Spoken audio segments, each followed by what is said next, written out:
Masih ingat Hye Xiaolong, temannya Boboho? Begini kabarnya sekarang. Bagi generasi 1990-an, tentu tak asing lagi dengan pemeran biksu kecil sahabat Boboho di film Shaolin Popeye. Bagaimana tidak, film Boboho dan sahabatnya itu sangat kondang hingga menjadi tontonan wajib bagi generasi 90-an. Boboho sendiri diperankan oleh Stephen Chow dan memerankan tokoh yang lucu, super jahil, serta sok tahu. Selain Boboho, ada pula tokoh yang mencuri perhatian, yakni biksu kecil teman Boboho bernama Si Xiaolong. Xiaolong sendiri diperankan oleh Aston Chen dan digambarkan sebagai bocah berkepala pelontos yang polos. Meski begitu, Xiaolong digambarkan sebagai sosok yang pintar dan jago kungfu. 30 tahun berlalu, bagaimana kabar terbaru Hye Xiaolong sekarang?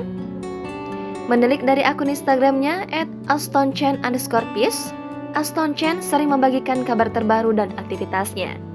Salah satunya, ia pernah mengunggah foto lawasnya saat memerankan tokoh Si Xiaolong.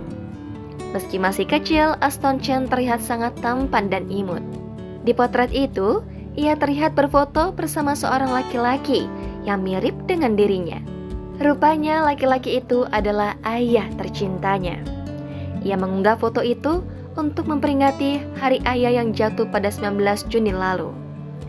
Tak hanya memajang foto lawas, baru-baru ini Chen juga memajang potret terbarunya saat membintangi film baru. Di foto itu, ia terlihat sangat tampan dengan kaos putih. Meski telah berusia 35 tahun, wajah Aston Chen tetap awet muda. Selain jadi aktor, Aston Chen rupanya juga sangat menggemari olahraga golf dan menembak. Bahkan ia juga masih giat berlatih bela diri seperti kungfu, jiu-jitsu, dan lain-lain. Sementara itu banyak netizen yang kerap membubuhkan komentar di unggahan Aston Chen.